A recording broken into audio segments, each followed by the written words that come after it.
Mesdames, Messieurs les journalistes, après nos salutations, je voudrais d'abord vous remercier d'avoir répondu si massivement à notre invitation à ce point de presse, qui fait suite à la rencontre entre les leaders de notre coalition IDI 2019. L'objet était d'abord d'adresser nos remerciements et nos félicitations. Les remerciements personnels à l'endroit de l'ensemble des leaders de la coalition et à travers eux à l'ensemble de leurs équipes, de leurs militantes et militants. Adresser aussi nos chaleureuses félicitations à l'ensemble du peuple sénégalais et à l'ensemble des électeurs en particulier qui ont porté leur choix sur notre coalition. Adresser nos remerciements et nos félicitations à toutes nos équipes de campagne, quelles qu'aient été les commissions techniques à l'intérieur desquelles ils ont investi tant d'efforts et tant de sacrifices au service du désir de changement que le peuple sénégalais nous a exprimé et montré tout au long de la campagne et le jour du scrutin. Ces remerciements s'adressent aux équipes de soutien, la sécurité, les chauffeurs et même les équipes de presse qui nous ont accompagnés tout au long de la campagne et qui ont partagé avec nous toutes les difficultés liées à cet exercice. Naturellement, une mention spéciale a été faite par l'ensemble des leaders à l'endroit des femmes et des jeunes. Et c'est également le lieu d'exprimer notre indignation face aux intimidations et aux agressions de différentes natures qui ont été faites en direction de ces femmes et des jeunes qui ont voulu exercer leur droit constitutionnellement reconnu de s'indigner face à la confiscation du pouvoir, face à la confiscation de la volonté populaire et qui ont été emprisonnés. Certains d'entre eux sont encore dans les liens de la détention et nous exigeons leur libération immédiate et sans condition.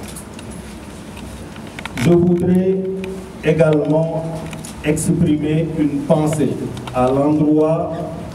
d'un grand absent de notre coalition, notre frère et ami Khalifa Ababacar Sall, dont nous exigeons également la libération immédiate et sans condition. Les remerciements s'adressent à l'ensemble des populations sénégalaises dont nous avons pu mesurer les sacrifices et les efforts. Ils ont fait leur devoir.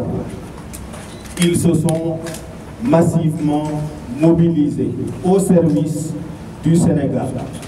et ils ont exprimé sans équivoque leur désir de changement. Je voudrais leur dire, en mon nom propre et au nom de l'ensemble des leaders de notre coalition, qu'avec responsabilité, mais également avec fermeté et détermination,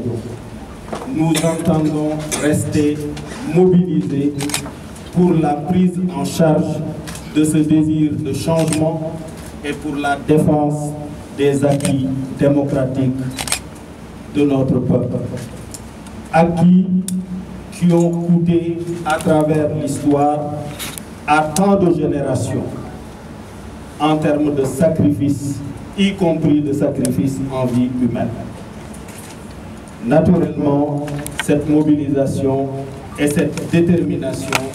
sera poursuivi sans équivoque et sans aucune ambiguïté. Je voudrais également lancer un appel dans le cadre de cette prise en charge de la protection de nos acquis démocratiques à l'ensemble des forces politiques et sociales du pays, à l'unité, d'abord au sein de notre coalition et au niveau de l'ensemble de la classe politique, de l'opposition en particulier, pour que nous puissions faire face à cette volonté de confiscation de la volonté populaire. mbokk yi ginnaaw bu ñu leen nuyoo sant leen bu baax gërëm leen suñu ndaje tay bi dafa tënku woon rek ci ñetti ponk yooyu ma wax. ponk bu njëkk bi mooy sant ak gërëm peuple sénégalais bi yëpp sant ak gërëm population yëpp ci seen taxawaay ci seen mat ci seen dal ci seen def seen warugar li leen war lépp def nañ ko ci wàllu taxawaay ak ci wàllu pas-pas wane nañu it ne changement la ñu bëgg feeñal nañ jox nañu it ndam lu kenn laam-laameewu ndam loo xam ne nag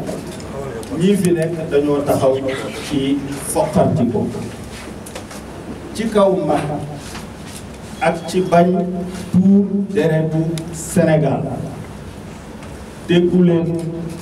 benn yëngu-yëngu bu bàyyi ko ci ñun te loolu suñu responsabilité la suñu mat la wante li mu laaj lépp ci taxawaay ak ci pas-pas dinañu ko doxal bokk ko diisoo bokk ko taxawee pour que li nga xam ne lii peuple sénégalais am na ko ci wàllu démocratie am na ko ci wàllu tabax réew moo xam ni justice bi day mat sëkk boobu taxawaay fas nañu ko yéene am ñu wax ni ngërëm li ak cant li ñoo ngi koy jagleel d'abord sama turu bopp ak turu leader yi nekk ci coalition bi yëpp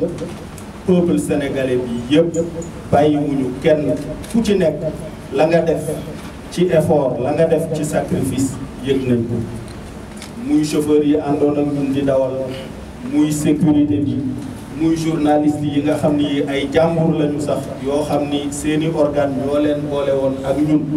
pour ñu couvrir campagne électorale bi lépp lu ñu dund ci àll bi dund nañu ko ñun te amoon pour benn ñooñu ñëpp amel nañu leen gërëm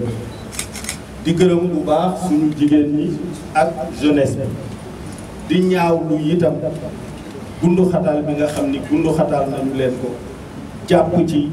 ñoo xam ni ñi defuñu woon lu dul feeñal seen metit ak seen naqar ci li nga xam ne lii foqarti nañ ko seen ndam di wax ne am na ba tey ci ñoom ñoo xam ni ñoo ngi ci kaso bi ñuy wax ne ñooñu nañu leen bàyyi ci li mu gën a gaawe wax ni itam ci suñu jataay bii suñu mbokk suñu xarit Khalifa Ababacar Sall teewu fi ñu ngi wax ci pas-pas ne ñoo ngi exiger ñu libérer ko ci nu mu gën a gaawe di wax ni lépp loo xam ni lii aar suñu démocratie aar suñu réew ba nga xam ni cër bi ko yàlla joxoon ci àddina bi ci wàllu démocratie ak ci wàllu avancement àddina bi yëpp nawoon nañ ko te lii xew ci Sénégal nekk recul bu kenn mënul la natt loolu boobu cër suñu réew amaat ko wax ni itam coalition bi mu ngi defar livre blanc boo xam ni dana ci xayma feeñal ci lépp li nga xam ne lii ay ñaawteef la ak ay pexe foqal ci nguur gi bañ a def li nga xam ne lii moom la askan bi bëgg di wax ne daal ñoo ngi yeesal suñu pas-pas di yeesal suñu taxawaay lépp loo xam ne lii laaj na ko pour que volonté changement bi peuple sénégalais bi am te exprimer ko ñu taxawu ko démocratie bi itam ñu taxawu ko ba dara bañ cee xajam loolu moo doon sababu jataay bi di leen sant di leen gërëm ci seen teewaay jërëjëf